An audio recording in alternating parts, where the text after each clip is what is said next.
Сәлем достар, бүгін біз хит торттардың бірі буфи пай дайындаймыз. Ол үшін бізге алдын ала шоколадымыз бен сары майымызды ертіп аламыз.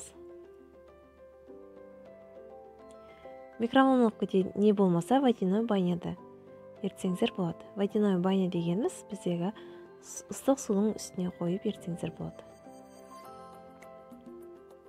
Жұмыртқамызды саламыз.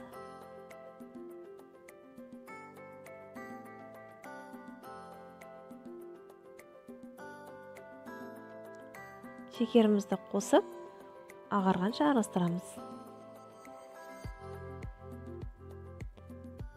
Алдын ала ұнымызды ситадан өткізіп аламыз, және де ұнымызға какаомызды, разрехителімізді қосамыз.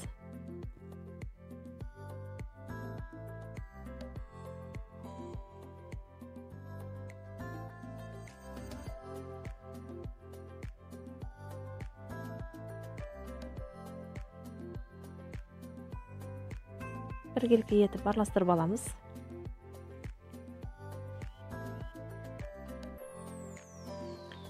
Біздің массамызды үстіне салып араластырамыз. Сәл араласқаннан кейін еріген біздің шоколадымыздың сары майымызды осы массамыздың үстінен құямыз. Және де ұзақ уақыт араластыруға болмайды, себебі шоколадымыз бірден қатып қалуы мүмкін.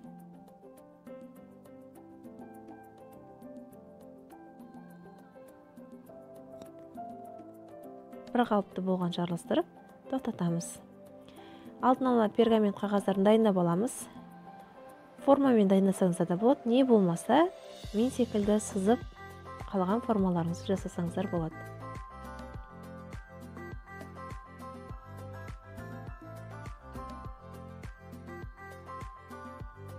Және де осы қағазымызды, сызылған қағаздың бетіне теңдей етіп бөліп шығамыз.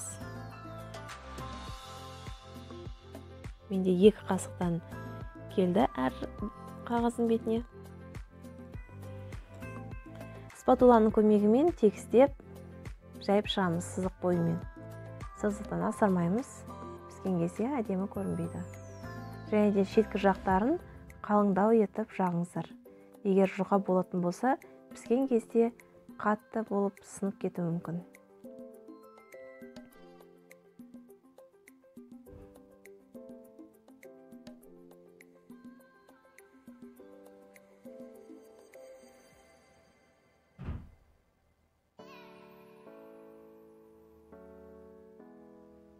Және қызып тұрған 180 градуста әр коржымызды бөлек-бөлек пісіріп аламыз.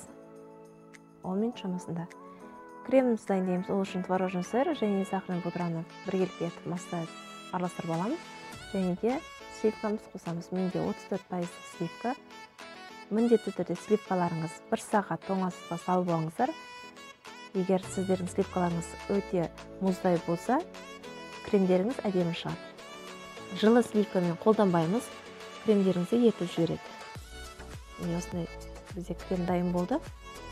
Негізі кремге барлық заттарыңыз мұздай болған абзал. Менде буфи пайдың өзінің насадкасы. Мешогыңызға саламыз кремімізді. Егер әр корждың кремін бірдей етіп жасаған келсе, 3 бірдей мешокқа салып алсаңыздар болады, теңдей етіп.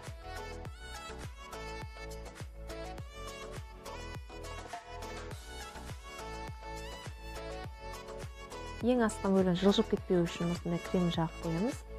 Және де насадкамызды тіге ұстап, осылай бусинкаларын дайындаймыз. Сіз насадканы тіге ұстасаңыз, сіздердің шариктеріңіз әдемі болып шығады. Шарик жасаудан қорықпаңыздар. Биік етіп жасаған өте әдемі шығады. Қалған кремімізді ортасына жағамыз. Және де тегістеп, әр слойымызды дәл осындай қарқынмен қайталап шығамыз. Егер сіздердің корждарыңыз астыңғы жағы тегіс болмаса, мен секілді кремін жақсаңыздар болады. Енді ганаш дайындаймыз. Ол үшін шоколад пен сары майды қосып микроволновкаға ертіп аламыз. Және де үстінен құямыз. жанашырыңыз ыстық болмау қажет. Егер ыстық болса, сәл суытып алыңыздар. Бір келіпке етіп спатуланың көмегімен, не болмаса қасықтың көмегімен осылай шариктерге ағызып, тегістеп шығамыз.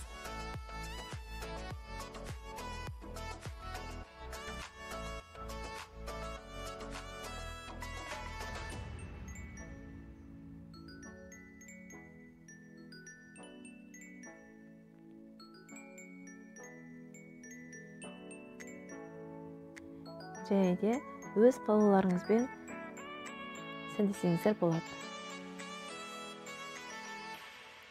Менде бүгін свежа малина және де құтынай.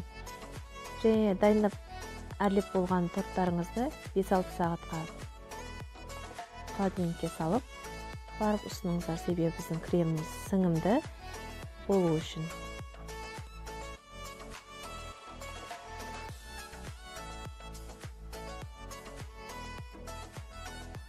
Сіздерге видео ұнады деген ойдамын. Міндетті түрде жасап көріңіздер. Ұнап жатса, пікір қалдырыңыздар. Рахмет. Ас болсыңыздар.